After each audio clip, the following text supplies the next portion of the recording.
खत्म। देखो, पढ़ने का ना एक बहुत सिंपल तरीका, अगर तुमको एग्जाम पास होना है, मैं तुमको एक बात बताता हूं।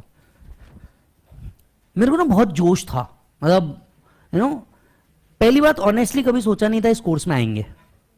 जाने की इच्छा थी साइंस में, औकात थी नहीं, पढ़ाई वाइज नहीं, पैसे वाइज औकात थी नहीं, तो उधर जा ना सके। फिर ढूंढते ढूंढते इधर आए कि करना क्या है। जब घुसे तो कहीं ना कहीं हमारे टाइम पे आ गया CPT. I was from the first batch of CPT. हमारा P1 था और हमें कन्वर्जन ऑप्शन आया था, जैसा अभी तुम्हारा हालत चालू है ना, हाँ बस वैसे ही। हम ओल्ड सिलेबस में थे और हमको कन्वर्जन ऑप्शन आया था, तो हम कन्वर्ट हो गए न्यू सिलेबस में। हर बार ये होता है जब ये न्यू सिलेबस आता है, इफ एनी होता है। वह अब तो बहुत क्लियर हो चुका है, नवंबर दिसंबर 23 के अंदर में ये आ नहीं रहा। नाउ हम कन्वर्ट हुए। कन्वर्ट होने के बाद किसी को नहीं पता था पेपर आने कैसे वाले, because it was the first attempt. Yes, it was the first attempt.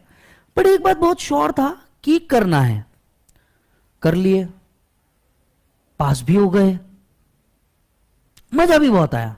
ऐसा लगा कि यार अपन दुनिया हिला सकते हैं, अपन बन गए पोपटलाल, दुनिया हिला देंगे।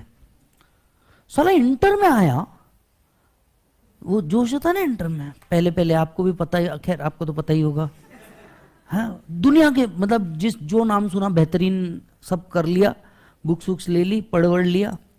पेपर दे के आए ना तो समझ में आया कि अपने को लग रहा था पढ़ाई हुई है, इंस्टीट्यूट को नहीं लग रहा था अपनी पढ़ाई हुई है। समझ आ रही बात? मतलब होता ऐसा है, पता है क्या यार, अपन लोगों के साथ अपन पढ़ते हैं, गलती पढ़ने में नहीं है, अंडरस्टैंड, गलती प्रेजेंटेशन लिखने में, और क्वेश्चन वहां क्या पूछा और हम क्या लिख के आ रहे। ये कई सब्जेक्ट्स में होता है। Specifically this comes under audit, EIS, law, yes, जो ये प्योर थ्योरी वाले सब्जेक्ट्स है, इनके अंदर में ये सबसे ज्यादा होता है। ठीक है, फिर एक गड़बड़ होती है कॉस्टिंग के साथ। करना क्या है, ठीक है, DT के साथ इतने प्रोविजन मिक्स कर देते कि ये क्लियर नहीं हो पाता कि कौन से हेड से आया है। एक ही क्वेश्चन में पूरा गांव घुसा देंगे। मतलब एक हाथ चैप्टर ही छोड़ते हो लोग। यस, मतलब एक बात तो समझो, कोई भी पेपर एक ऐसा नहीं आता जो बहुत सॉर्टेड और सिंपल है, ये बात तो फिक्स है। हम ना तैयारी वाइज बहुत लंबा चल जाते हैं, और कई बार ऐसा लगता है कि यार बस अब तो हो ही जाएगा, अब तो खत्म, इस बार तो पास ही है। पेपर देख के आते ही हम सबसे बड़ी गलती क्या करते हैं, एस्टिमेट करना। होती है ये गलती, हम सबने ये नशे किए। क्या एस्टिमेट करते हैं? पहला, भाई देख मैं 90 का सॉल्व करके आया हूं, और पहला स्टेटमेंट हर प्रोफेशनल बच्चे का 40 तो मिल ही जाएंगे। पहला स्टेटमेंट। कोई ओवर कॉन्फिडेंट फर्स्ट अटेम्प्ट वाला बच्चा, भाई इसमें तो एग्जामिशन फिक्स है, इसमें तो एग्जामिशन फिक्स है। जिसमें उसने बोला एग्जामिशन फिक्स है, वही सब्जेक्ट उल्टा पटकता। होता है नहीं होता है तुम्हें को? जिसमें बोला साला एग्जामिशन आएगा, वो सब्जेक्ट ने उल्टा पटका। अब अटेम्प्ट लगने के बाद क्या होता है? अटेम्प्ट लगने के बाद ना सबसे पहले आदमी जो लूज करता है ना, वो है खुद पे कॉन्फिडेंस।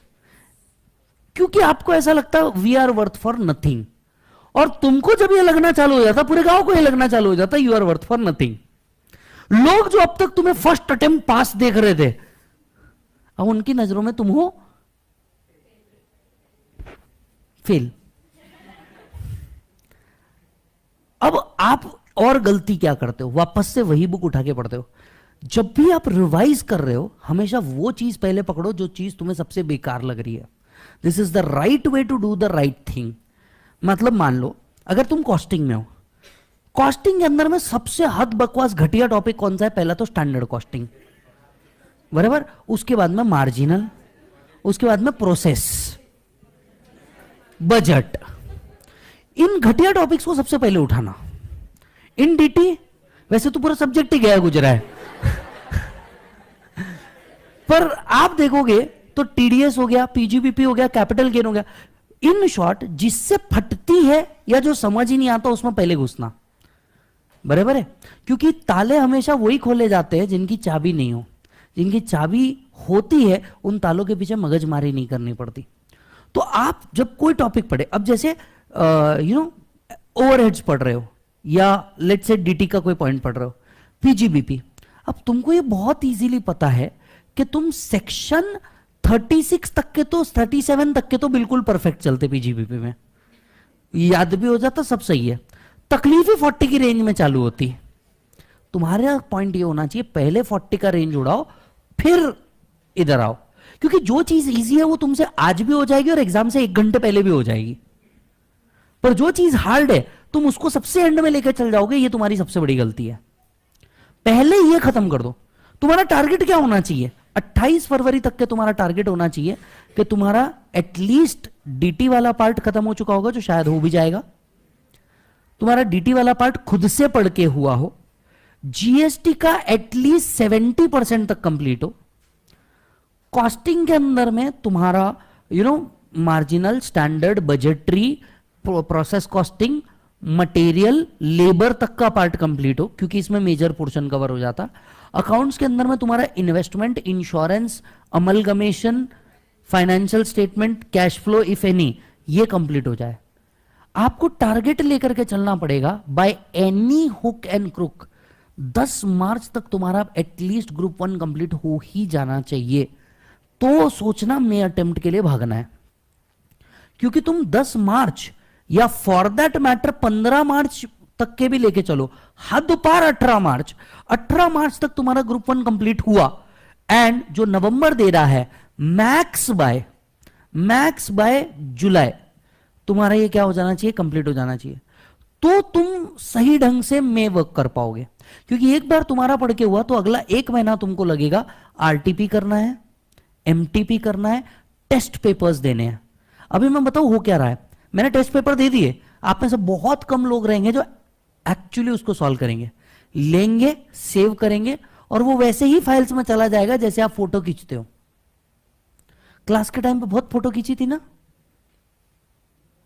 कॉन्सेप्ट की टीचर पढ़ा रहा था, फोटो खींच लो बाद में देख लेंगे। कितनी फोटो रिविजिट हुई? गलती है नहीं है, तुम सेंसिबली बताओ। है, फर्स्ट एक्सेप्ट दिस। ये गलतियों को सुधारो। इसीलिए टीडीएस पढ़ाते वक्त ना आपका एक्सपेक्टेशन होगा मैं आपको 192 पे लेके जाऊंगा।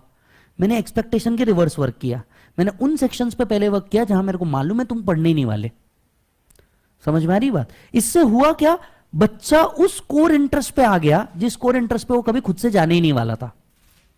समझ में आ रही बात? एंड दैट्स हाउ, अगर आप देखोगे ना, मैं रेगुलर बैच पढ़ाएगा, मैं बेसिक 192 से चालू करेगा, क्योंकि वहां सच में बच्चे को पता नहीं है, तो उसको इस तरह से ही लेके जाना पड़ता है। आप लोगों को पता है, ये बेसिक गलती आप मत करो। आप लोगों को सेक्शन बाद में भी पढ़ाया तो चलेगा, बट वो सेक्शन पहले पढ़ना पड़ेगा जिसका आइडिया है। There is a basic difference between regular as well as fast track. समझ आ रही है बात? क्योंकि वहां पे 0 से जाना जरूरी है। आप पहली बार वो चीज पढ़ रहे हैं, लेकिन जब आप रिवाइज करते हैं, अटेम्प्ट लग जाता है, तो उन चीजों पे जाओ जहां पे सबसे पहले क्या है, फटती है, तो आप वर्क कर पाओगे, नहीं तो नहीं। यस और नो?